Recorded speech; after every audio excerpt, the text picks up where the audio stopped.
Welcome to Latino Talk TV. I'm your host, Ben Mendez, joined by my co-host, Mr. Javier Perez.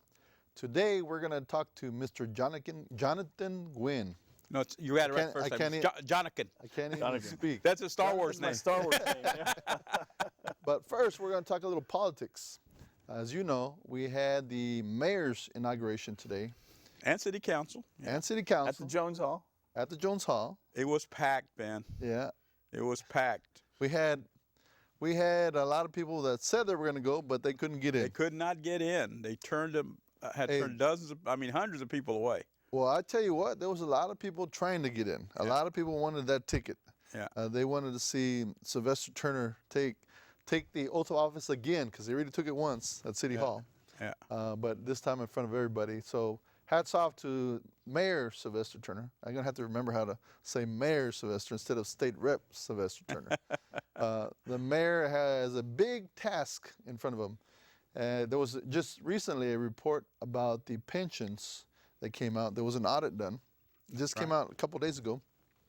And we are in serious trouble. Some serious trouble, man. City of Houston. You know what? And, the firefighters, God bless them, we need to support the firefighters, and they're very apprehensive, especially, the way it was explained to me. Would you want the city handling your pension fund after you've been able to take it away and have it really managed to where it's really a successful financial program for them, and to pull that and to put the city back in charge of it? They are very apprehensive. Well, I will tell you, I'm totally against the pension system the way it exists for firefighters. Totally. I will tell you that the firefighters and the police have a more than a pension system. I mean, they have a bank account basically that's growing based on interest, unlike the city employees. Yeah. Okay, the city employees pension. This is, if I'm not mistaken, Ben, this was something that Mario Gallegos helped pass years ago, right? And Lee Brown. And Lee Brown, yeah. And Lee Brown benefited from this pension system that he created, that he helped create. And he helped Chief Bradford benefit as well, because Chief Bradford was on his way out. Yeah. There was a lot of people that benefited, and unfortunately, the taxpayers are going to have to pay for it. Yeah. And I don't know if you've seen the numbers, but the firefighters, they need to totally redo that pension system. The way it's working now, the firefighters, and don't get me wrong, I like firefighters, but the way it's working now, the city cannot sustain the pension system that the firefighters have. Juan Hernandez from Doña Maria, please do not call. We know. We're ready to go. Chief Reyes, please. We're ready to know you guys. You know where you land. Yeah, but you know what? The city is in debt because of the pension system. It will continue to be grow. in debt. That's right. And what's the answer, man? What's the answer to that?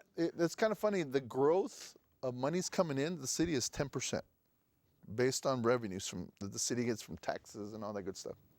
The growth of the pension system is about 25%. Holy smokes! Yes.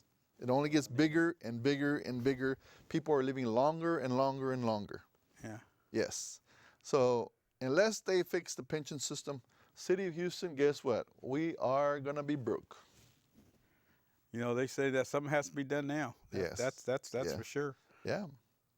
So I know you're all about Doña Maria, the firefighter. No.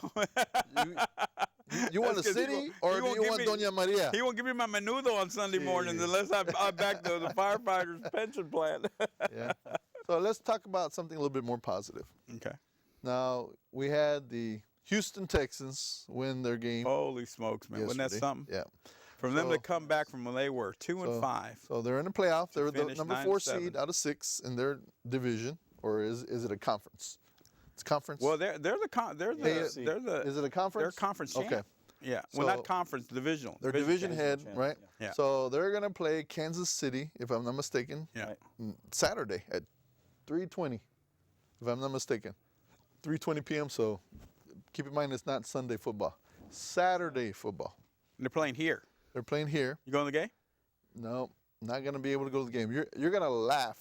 I'm gonna be at Toyota Center, practicing how to be a coach for basketball. Perfect time for that, Ben. Yeah, I'm coaching Little League. Oh, So it's a training For your daughter? coaches. No, for coaches. yeah, but is it you're gonna coach your daughter's team? I'm going to coach my son's team. Your son's My your son is 3-year-old. only 3 years old. Yeah. My goodness, he Wow. can't even pick up the ball. And so from I think it's like 12 to So you 4 got or you something got to like get that. instructions how to hand him a juice box or something. Or I what? guess. Here, have a juice box. So from 12 to 4, Here, we're eat a going to be cookie. we're going to be learning some stuff, and then I know everybody's going to be watching the TV right there at Toyota Center. Yeah, And then yeah. we go to the game at I think it's at 7:00. There's a game that night for Basketball game? Houston, yeah, Houston Rockets are playing. Oh, the Rockets. Yeah, I'm sorry. Yeah. I thought your son. So we're going to be in the Toyota Center all day until probably Holy 10, 11 smokes. o'clock at night. I Yeah. tell you, man, that my hat's off to the coaching staff with the Texans and to all these players. You know, they really stepped up. I mean, With Clowney hurt, we had some players step up. J.J. Oh, Watt man. had some of players course, you behind know, him. Whitney Merciless, man. Yeah, they did a great Merciless job. had hit double digits in sacks. You know, Double first digits time we've for- had 2 players in double digits in sacks. So And what does he have? 10 or 11? I think Merciless ended up with like 11 and a half or something. And Okay. I think JJ had about 18, something like that. He's got to stop dancing, guys. Well, you know That what? white boy cannot dance, can he? Well, as long as he's making those sacks, I don't You care how can he dance. Yeah, you can dance all can he dance wants. all he Yeah, wants. I agree. All right. Well, we can't forget about our Rockets. The Rockets man, haven't what's been doing too going well. on Are with they those at least guys? 500 now? Have they won half their games? I think they're a little below 500. Less than now. 500? Yeah. Well, I know people are not going to like this, but I say we get rid of Mr. Harden. I tell you, I don't know which way. I don't know which way they can go. I mean, people are throwing the towel on I their still think season. we should have gotten rid of McHale. You see how slow Mr. Harden brings up the ball to half court? It's like he has all the time in the day to bring up the ball, and everybody just kind of waiting on him. Yeah. I think we need someone that takes the ball a little bit more seriously. Well, you know what? He's not really a point guard, though. That's the whole thing. They got him Well. playing point guard. Well, they got him with the ball. Majority, if you Yeah. look at Yeah. the game, half the time he has the ball in his hand. Yeah. Yeah. So I say we get somebody else. I think we're suffering from the Kardashian curse. Ever since he's been with Khloe Kardashian, I man, think we he ain't just been. losing that coach was not good. I think we Maybe just had we the need to best- send best of the Enrique out there. Enrique, can you play some basketball? That's our producer, by the way. Can we play some basketball out there? Yeah, So- he was the 6-foot goal slam dunk champ. Who, Enrique? Enrique The on the 6-foot 6-foot goal. Oh, man, man, that's he- impressive, man, man. he- oh, I got to see that. 6-foot goal. All right, so let's talk to Mr. You know what? Jonathan. Before we need to make sure, Ben, that we mention Franco Lee's passing yesterday. Ah, you're right. You You know, know? Franco Lee, commissioner from Harris County, passed Precinct away. 1, longtime commissioner. Yeah, I think it was like 20-something years, if I'm not mistaken. Yeah. And that's a long time I as tell you, commissioner. he took that position. I remember when after redistricting, and that used to be Tom Bass's old position, who was a professor of mine at the University of Yeah. St. Thomas. Yeah. And I remember him. He stepped aside and said, "You know what? This needs to be held by an African American." And he stepped aside, did not run for re-election. And Franco Lee won that job and held it ever since. And That's and, amazing. it's I tell you, you never know, Ben. Yeah. It was a massive heart attack, you know, Yeah. and Well, last week he was taken to the ER. Last week he spent the night at the hospital. So really, he was having some health issues actually before this happened. I guess it was 2 days ago or Yeah. yesterday. He Right. passed away. yeah, yesterday, Yeah. So yesterday morning. So he had some issues. Our condolences to the family.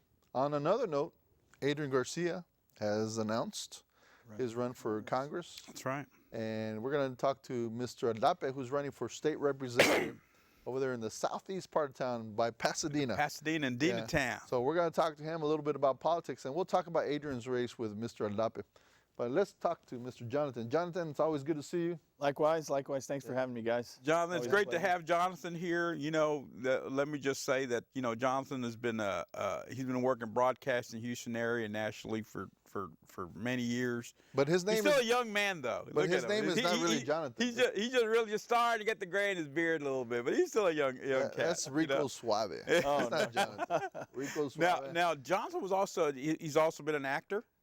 How many times did you play a drug dealer, Jonathan? Oh, geez. It's crazy when you look at my acting. It was a drunk, a drug dealer, a hitman. You know, I think one time I played a cop. But the best was a Hispanic Budweiser ad. Oh, yeah? That's when I was hooked. Can we get the widescreen on this superstar so No, everybody come can see who he is? Rico Suave, how long you been acting? Well, I started when I was about 23. Yeah. And, you know, there wasn't enough work in Texas, which is what led me to producing and into broadcast and directing and stuff. Yeah. Yeah. And now I'm working with TBH, Talento Bilingüe. It's great to have him. He's the new marketing director at TBH. We're lucky to have Jonathan there. You know, he brings a lot of experience, had a lot of contacts in the community and in the industry. You know, we're real excited to have Jonathan represent us. You know, I think it's a good time. I think it's a good time to showcase a lot of the talent that's actually been here. You know, we're coming up with great venues. We're bringing in, you know, I don't know if anyone remembers the Cumbia Kings. We brought in their new group. It's called Los En Vivo Kings. We're going to have them there 2 nights on January 22nd and 23rd. We should sell out those shows, but you have 4 Grammy winners in that group. And, you know, it's got Abel Talamantes, Panji, Nando, and this kid named Jojo. They're all like superstars, you know, to the teen girls, you know. Unfortunately, we don't have that pool. Do me a favor. Do not put Javier Perez on the stage. Okay. Do not let him sing. He Don't already- give him the microphone. Let me do the cumbia. He's Don't already let him asked. get the microphone. He's already asked. You know? 'Cause he loves to I'm sing. the cumbia king, baby. He loves to sing. It doesn't matter if it's mariachi music or it doesn't matter, right? Frank It Sinatra. don't make me no que le hace. Yeah. So let's just keep him away from the microphone. Right. Another great program we're bringing is The American Soldier. It's a show on Broadway. It's a one-man show. It follows the American soldier from 1774 to 2014. It's a Puerto Rican actor from Houston, Douglas Terrell. We're really excited to bring him. We're going to bring him in February, late February. It's going to be a really exciting show for all the veterans. And I think the goal at TBH is to just bring it up a notch this year and really showcase some really interesting actors, artists, you know, and Talent. yeah. I do. You know, I do play- that's one thing that really Jonathan's been great at doing. You know, kind of hooking us up with people in the industry, bringing some of this new talent, whether it be local or really just to his contacts that, you know, really like national, like Douglas.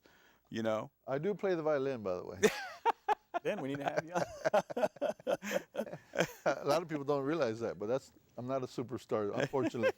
Now, I will tell you also that Talento Bilingüe de Houston has a huge following in our community. I mean, it's known as the culture center for our community here in Houston, and it's good to see that we have good leadership out there willing to take on the challenge, because let me tell you, running a nonprofit is very challenging. Absolutely. I don't care if it's the finances or if it's bringing the talent or marketing, whatever it is that you're doing at a level like TBH. It's very difficult because you guys are at high level with very little money to do it.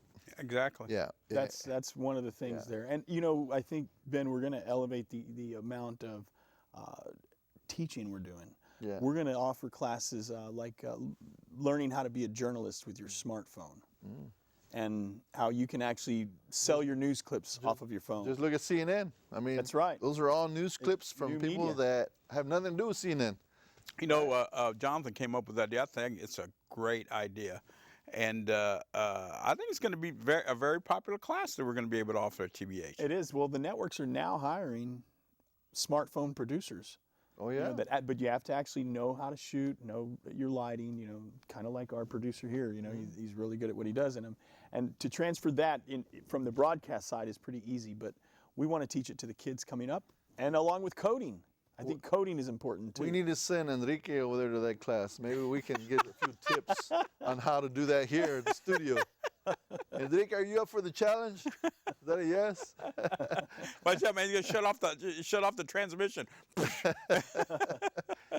Another thing, Ben, is coding. I think kids need to learn how to computer code nowadays. If we don't, as a community, teach our youth how to code computers and write When you software. say cold computers, we're talking the back behind the scenes of the computer. Writing the apps that are in our Okay. phones, Okay. writing the software. I think That's high-tech stuff there. it's high-tech stuff, but it's very simplistic to learn if you teach it at a young age, especially. And I think if we start attacking the youth here, and start teaching them and giving them that knowledge, we won't be so far behind, because I think right now everything you can see it right before our eyes. Everything's changing. You know, you got 3D printing. 3D printing is all coding. You know, You're gonna laugh, but I'm gonna tell you this. They say that anybody that can do a Rubik's Cube can do computer programming. wow. Yeah. And we need to call in all the Rubik's Cubes. You follow a logical process Right. in solving a Rubik's Cube. Right. Yeah. So that's a good test for your students there. If they can do that. Yeah, we're gonna. I could never do it. I don't know about you. No, man. I remember back when the Rubik's Cubes came out, man, it took you weeks to do that thing.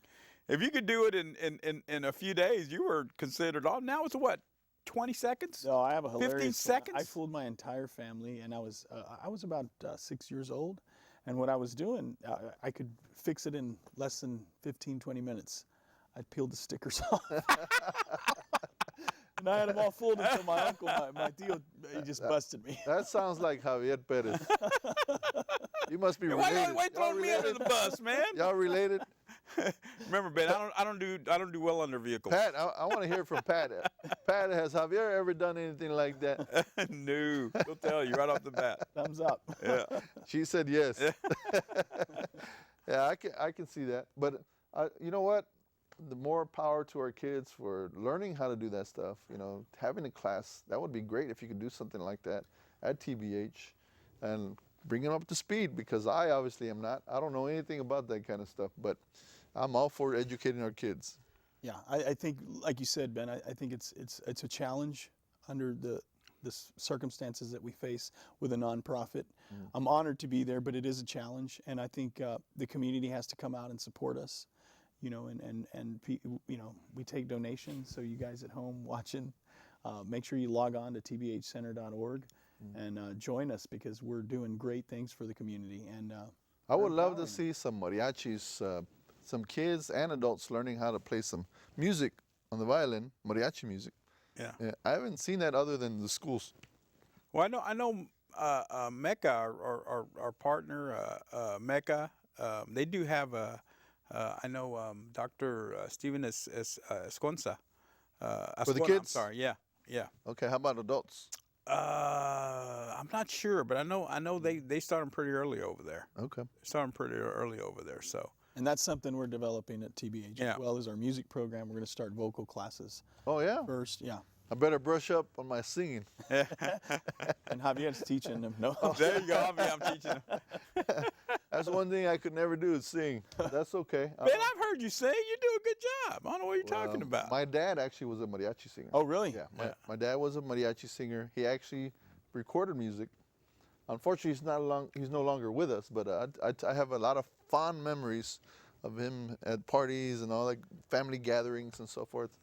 I have a funny story to tell you. We were in a cruise ship and they have karaoke, and he signed up for a song, and it turned out to be the wrong song. It was more like a pop female song, and he changed all the words but followed the beat.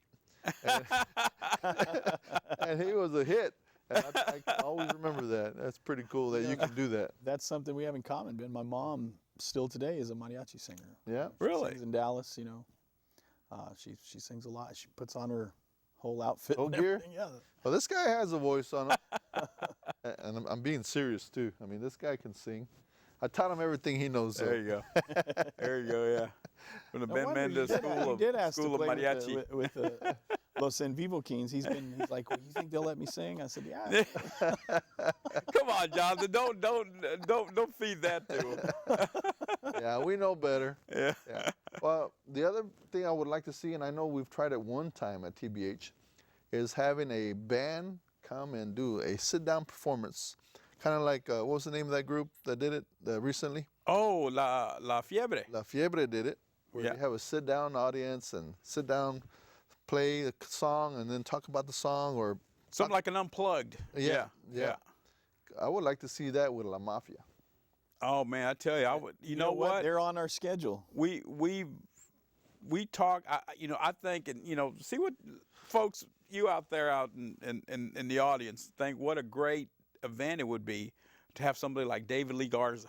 David Lee would be good. David Lee by himself or with a guitarist or whatever. You just a couple of guys, him on the accordion and guitar stick. Oh man.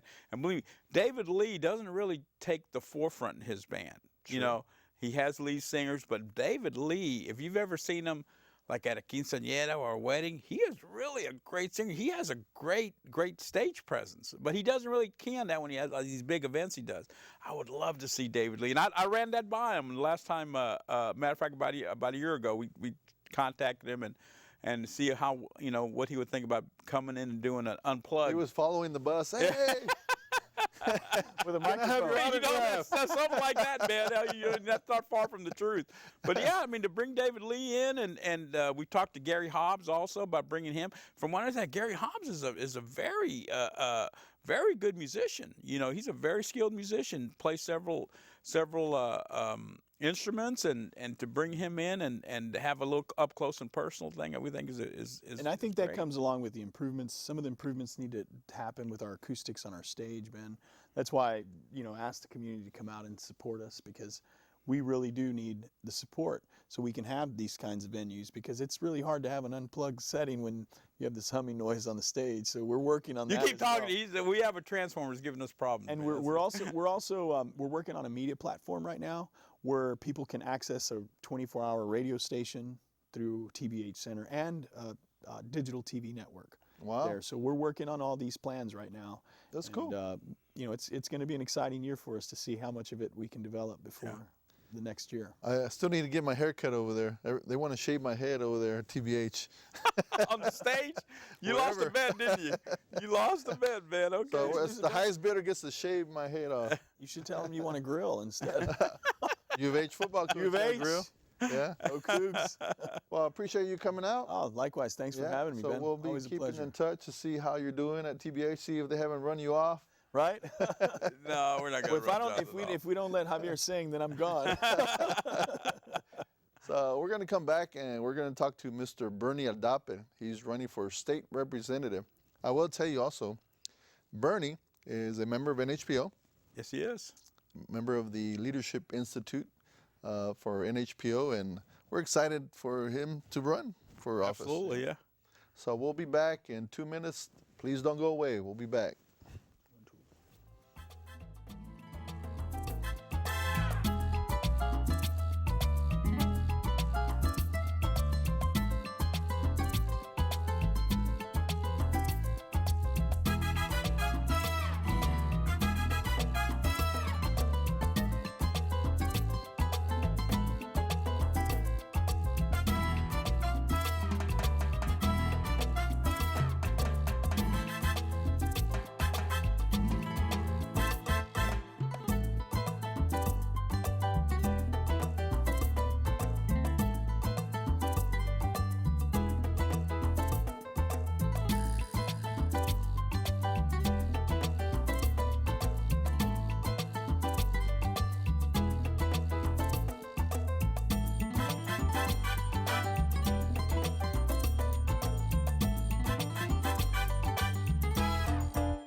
Welcome back to Latino Talk TV. I'm your host, Ben Mendez, joined by my co-host, Mr. Javier Perez. And now we're going to talk to Mr. Bernie Aldape. He's running for State Representative District 144. Thank you, Bernie, for joining us. Thank you for having me. Thank you for having me. I want to make one comment about earlier you mentioned that I was an LI graduate, and I just wanted to say that Class 13 was the best class. And you know what? I would agree with you, honestly. Oh, man. I would agree with you. We're going to get mail. This is precedent. This is precedent here. Here we go. This is the founder of NHPLI. There was a lot of cohesion in that class, the leadership. And Very stuff. active, very active. Yeah. Right. Yeah, so that's good. So I know you're very proud that he is a candidate for state rep. I'm very proud of Bernie. Yeah, and I think we all are. Now, tell us a little history about this seat. So this seat is out. Well, let me tell you where it's at first. It's out, and it encompasses a little bit of the city of South Houston, Pasadena, Deer Park, a little bit of Baytown. Cloverleaf is all there, also in there, and there's also a small portion of the city of Houston is also in it. So currently there is a Republican by the name of Gilbert Pena who's sitting in the seat, and it's kind of flip-flopped over the last couple of years. So it's a very marginal district, and so we really need someone there to work really hard to make sure that we get it on the Democratic side. So who's actually running so far? So it's myself, and then there is a council member out of Pasadena by the name of Cody Ray Wheeler, who's running as well, and then former state representative Mary Ann Perez is also running. So 3 people running. Correct. Okay. Correct. Now you three are in the primary. In the primary, On the correct. Democratic side. Okay. And on the Republican side, how many? On the Republican side, I don't believe that Mr. Pena, Representative Pena, drew an opponent. So I think he's sitting waiting for waiting to see who rises from the fray, huh? Exactly. So in your analysis, is it a Democratic seat or a Republican seat? So the redistricting happened in 2011, 2010, 2011. And so the district is a little bit more Democratic than it is Republican. It was cut up that way, but it's going to be a dogfight. There's going to be a lot of bloodshed out there for this a lot of district. blood It's on the extremely walls. important. There's a lot of people are going to be looking at it, and really, it should. One of the reasons why I'm running for this particular seat is because it has flip-flopped in the past, and I think that as a Democrat, we want to see that seat kept on our side and kept long-term as well. Just a word of advice. Yeah. When you're actually speaking to the groups, don't cut up the fellow Democrats. Cut up your Republican opponent. There you go. Yeah. Because once you start the negative stuff, a lot of people are turned off. I'll buy it. Yeah. Right. Well, it seems like, but leadership down there seems it's been lacking the last couple of people that have held that position. I know people are not happy with Mr. Pena. I mean, he defeated Mary Ann Bettis, and now she's running again. Right. There's a reason she lost that seat. So, I mean, what's your plan, Bernie, to bring the leadership back that's needed in that area? I think that the district has. There's been a lot of low voter turnout in that district. So part of the plan that we have is to go out and get people excited about voting again, being excited about the process, especially younger voters. We saw in the Houston elections that the 18 to 24 demographic, the 18 to 29 demographic was just abysmal. We got to get those people out there to vote, and everything out there says, all the studies out there say that if you have family members, if your parents were voting, then you're going to go out there and vote. So we're really trying to get to a generation so that we can start creating generations that are going to vote and be a part of the process out there. So that's been extremely important to our campaign. Now, Bernie, what's some of your background? I know you come from probably a political servant, a public servant family, right? Your dad was he a judge? My dad was a municipal judge in the city of South Houston for about 10 years, and he's since kind of moved on to greener pastures. He's an attorney, but plays a lot of golf. It's mostly what he does now. So I always laugh because I'll be driving around town and I get a phone call from my dad, and he's like, "Hey, I'm gonna go play golf. Go cover this court case for me." And I'm like, "Can't say no." But what ends up happening? But so yeah, we did. My dad was very involved in late '80s or early '90s as well. And he, like I said, he's since kind of stepped back. But myself, I was chosen by, while I was in law school, I was chosen by Senator Ellis for his fellowship program at the Capitol, which, if I might add, is an amazing program. Would have never been involved in the political process if not for that program. And so went out and worked at the Capitol as a law clerk for a legislator from the Valley. came back and finished school. And when I finished school, I was asked to return to that same office. It was a new legislator, but to the same office as the chief of staff. So went back there and learned. I had great mentors in both of those representatives. One was Representative Veronica Gonzalez, who is now a vice president at the new University of Texas Rio Grande Valley, and Representative Bobby Guerra, who's still sitting in the seat there from McAllen, Texas. No, I'll be darned. I just came from McAllen. Did Just you? drove in last night, actually. Yeah. Yeah, it's a growing city, let me tell you. Unbelievable. The growth there is just amazing. It's unbelievable, Yeah. right? So you said you were for Guerrero or Gonzalez? I missed the first one. Veronica Gonzalez was Oh, her name. she's the one. I know exactly who you're talking about. Right. Actually, Tamac honored her for Legislator of the Yes, Year. they did. She was a very Yeah. well-respected legislator. Her seat was gerrymandered by the Republicans.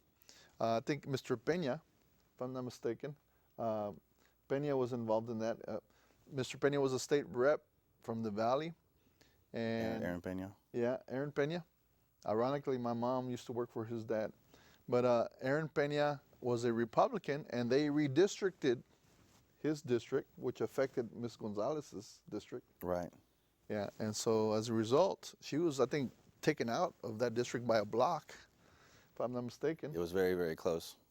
They literally drew the line so that she would be outside the district. So she lost her seat. Yeah.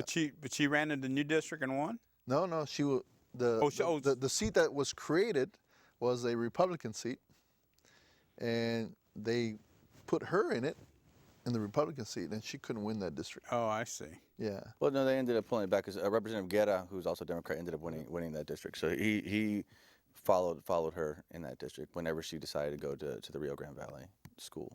So it was a weird set of events there. I tell you what, politics in the Valley is something else. Oh yeah, Cutthroat. absolutely.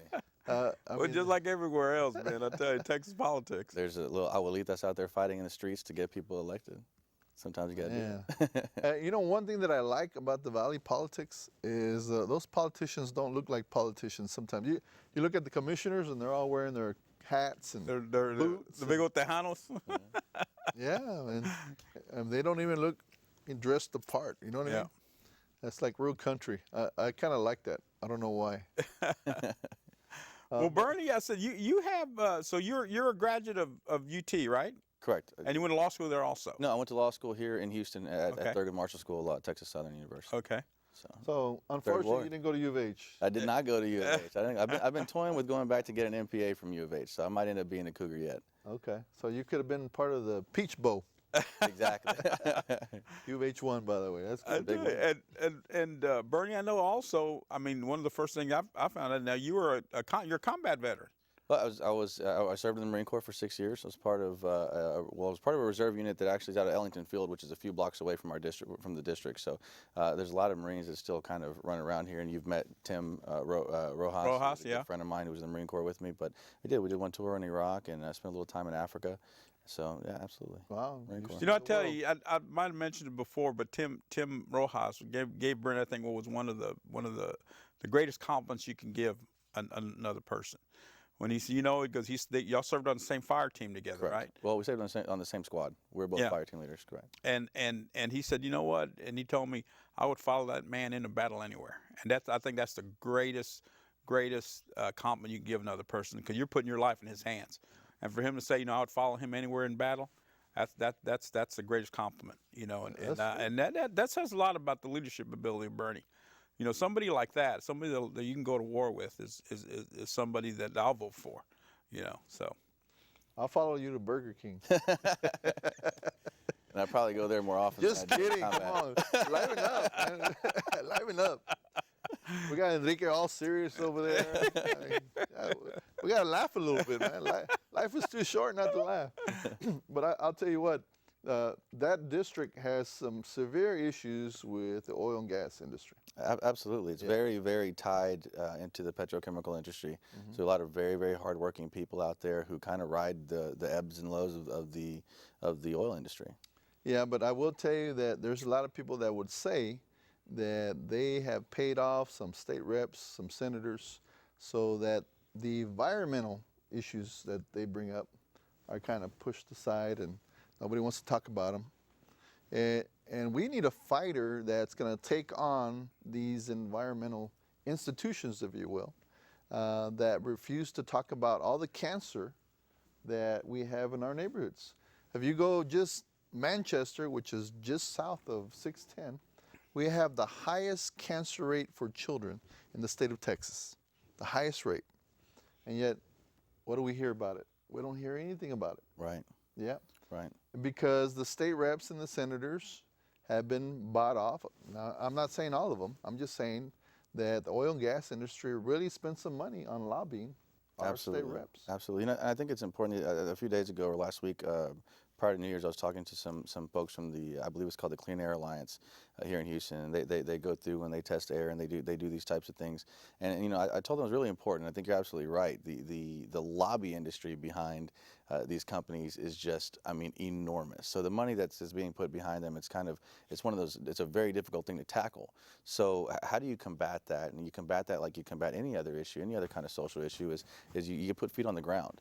And so if you have these organizations like this clean air organization that's actually going into the communities, you're raising awareness, because these things aren't going to change until we get the people that are actually living it, breathing it, to understand and to kind of mobilize and organize as well. So.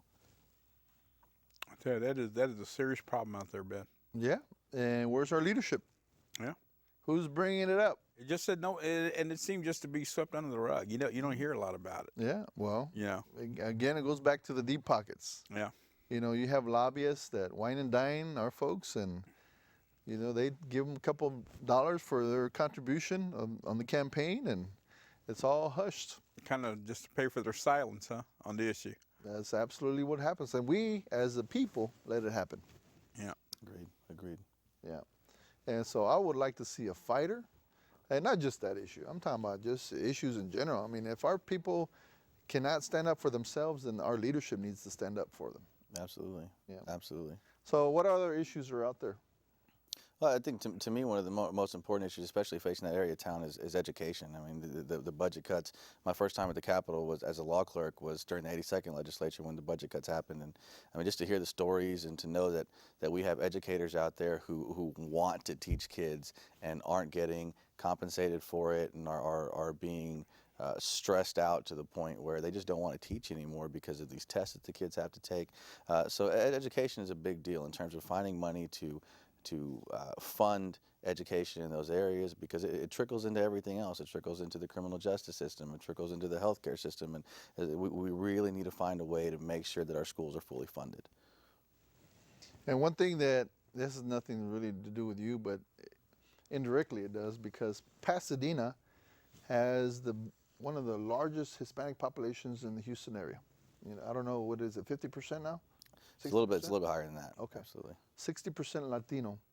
And yet, if you look at the makeup of city council, just a few sprinkles of Latinos, kind of like Right. Houston. Right. Yeah. And it's the same thing at the in the school boards and those type of things. And it's real difficult for me to come back and say, hey, look, you can pick out a kid from the Pasadena Independent School District or even I think Baytown really, and drop them in front of their school board, and they don't see anybody like them. It creates a real kind of struggle in terms of how you see yourself and the people around you, right? Hey, we're here to learn from these people, and these people are here to tell us what to do, and it's a difficult thing. It really is, but it really comes down to us again, going out there and voting when we have extremely low voter turnout in the Latino population. But you know, we need to find viable leaders, and we need to find people who are willing to organize voters and get them out there to the polls. I think it's extremely important. How many council members are there in Pasadena?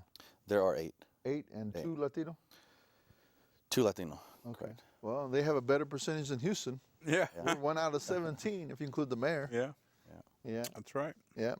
And if you talk about higher level, Commissioner's Court, we don't have any representation. We lost it. Sylvia Garcia lost her seat back in the day, and now we have a potential congressional candidate. So let's talk about this congressional race. Gene Green against Adrian Garcia. What are your thoughts on that race? You know, I think that it's obviously it was made to be a Hispanic congressional district, and I think that, you know, Congressman Green has been there for a long time, and knocking on doors as we've been doing with the campaign. We've been hearing a lot of really kind of mixed emotions about it, but really interested to see how it works out. Yeah. Well, it's going to be very interesting. Keep in mind that Mr. Gene Green won a seat in a special election. You know, there was all kinds of shenanigans that happened with that election, Ben. You know, and you were back when you were in the middle of all this. Not that you're not now, but I know back then you were right in the middle of all that brouhaha and some of the things that happened. You know, to get that personal. Well, and I don't mean to say Gene Green, but to get a non-Hispanic elected to that position. Mm-hmm. I mean, it was downright. It was kind of offensive with some of the things that happened that election. Well, you had the Republican crossover vote, which assisted Gene Green in winning that seat. Now, it's going to be interesting to see what happens now that we have a full entourage of people on the Republican side running in the primary. So those Republicans that once voted for Gene, they're not going to be enticed to vote in the Democratic Party. They're going to vote for the Republican Party, one way or another. Right. Yeah. So it'll be interesting to see what happens on the Democratic side. Well, and I think an important thing is that it all comes down to whether or not Latinos end up going to vote, and who can organize them. How are we going to get them excited about going to vote? It's an issue. It's a real issue, and we really need to kind of get down to what is causing people to stay at home. You know, are we afraid of the ballot box? Because I think I've heard that a lot. Hey, I don't know what to do when I get in there, and nobody wants to look, silly whenever you walk in there not knowing what to do. So, it's really up to us to educate the voters and let them know. I mean, all the way down to how the machine works. It's important. Yeah, and that goes back to the public schools, getting our kids educated about the process and the importance of the process.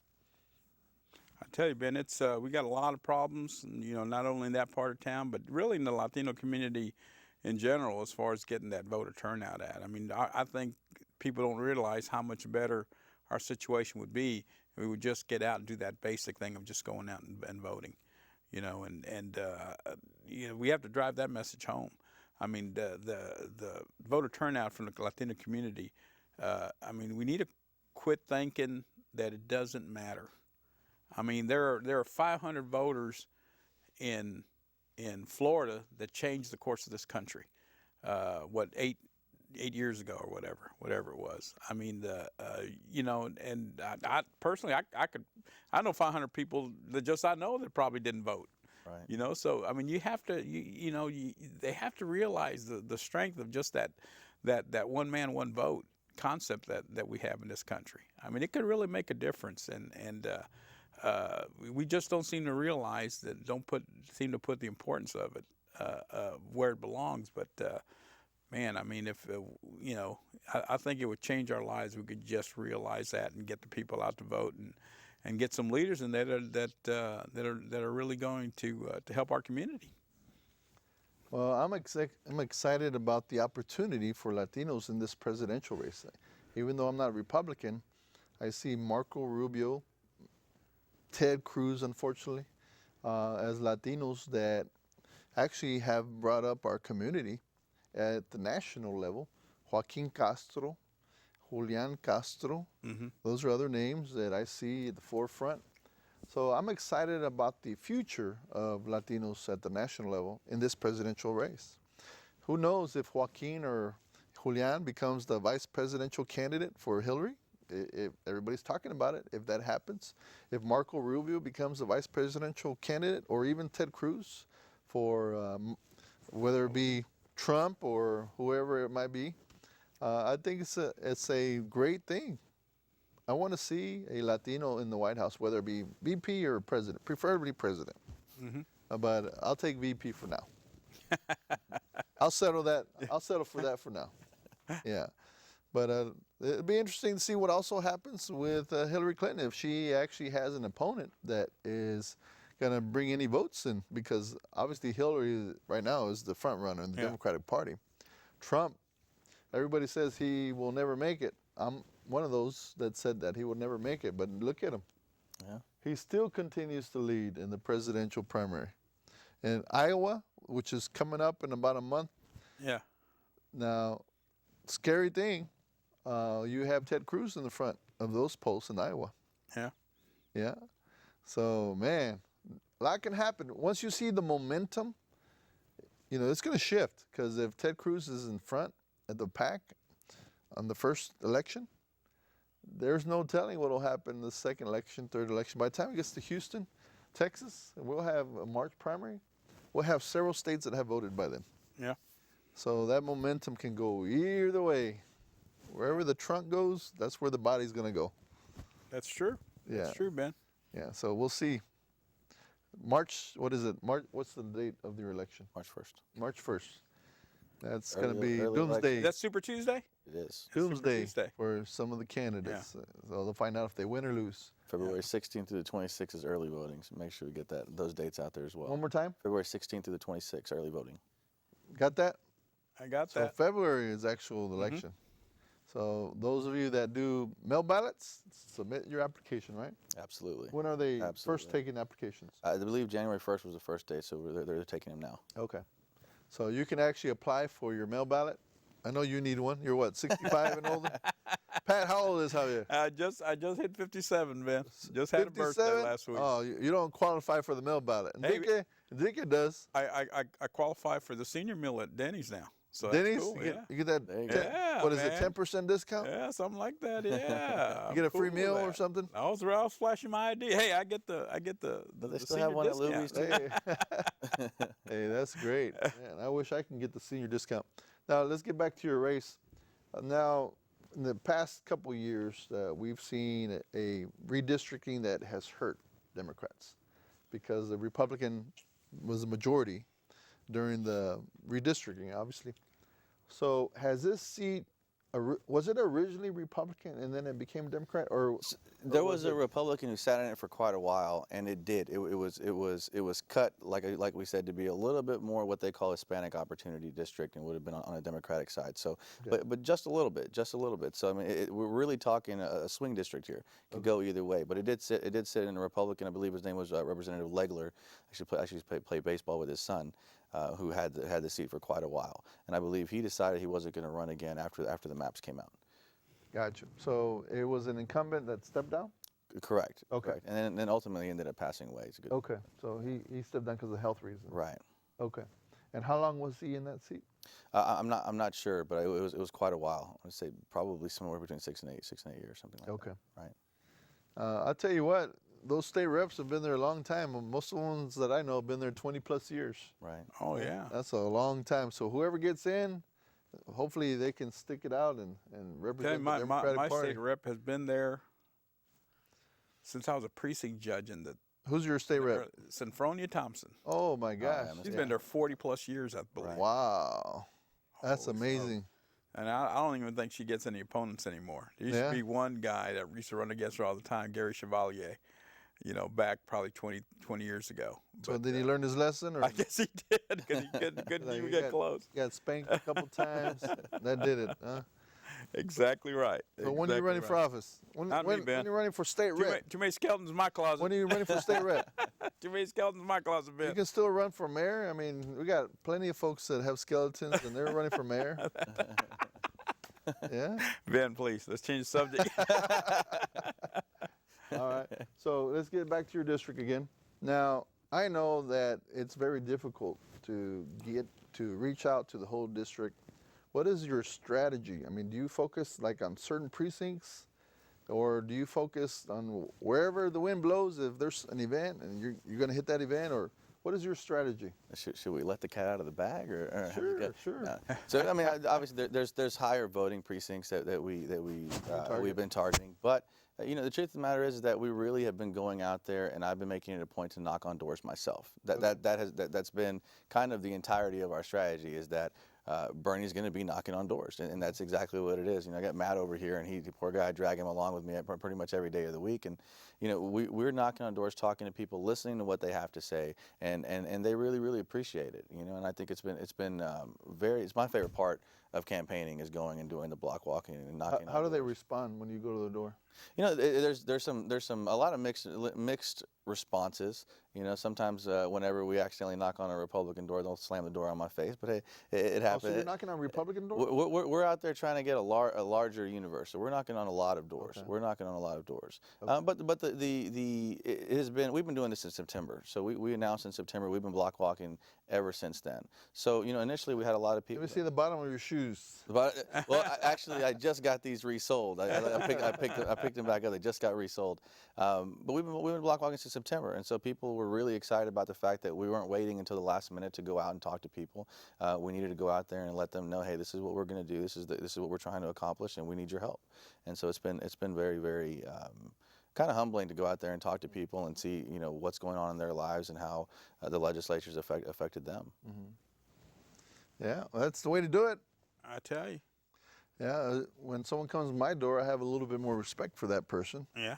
They come into our dangerous neighborhood. In the hood, they're alive and well in our hood, and they come out and knock on the door, and hey, more power to you. Yeah, you got to be careful, that Clear Lake neighborhood. Yeah. Some rough characters out there. Kingwood. Let's talk about the neighborhoods that are in your district. So if I were to picture 610 and 225 and 45, where is that district? So you're looking at mostly you're looking at 225 and Highway 3, so Old Galveston Road, Old Galveston Road, and it's a little bit further east than that, but we'll just say Highway 3, Okay. and then you look at the Beltway 8, Okay. and it actually goes out into Baytown, so just across the Hardman Bridge there. Okay. There's some out there, but it also when we talk about the redistricting portion, it also goes all the way out to I-10. It covers the some of the Ship Channel area. It also covers I-10 and Beltway 8, which is a little bit of the cloverleaf. So it's you kind of look at it and you look at the district and you say, well, how did they get in that district? It's gonna, so does it look like a snake? Oh, it absolutely looks like a snake. Absolutely, absolutely. It covers a lot of material, a lot of ground. Right. Yeah. That's, Right. How many precincts?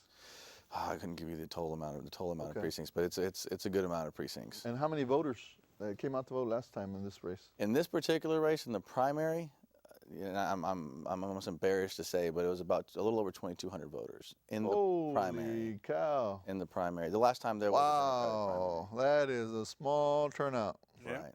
Small And we expect it turnout. to be a lot more this time because of the presidential election coming up as well. So, but I mean, at the same time, again, you know, this is what I've been talking about since we started talking about this: is getting people out to vote, getting them excited about somebody new, seeing a new face out there, letting them know that, hey, look, I don't have anybody pulling my strings. There's not any. I don't have, you know, a state representative that I'm walking alongside. I don't have a senator that I'm walking alongside. I'm doing this, and the only people that I have to answer to are you.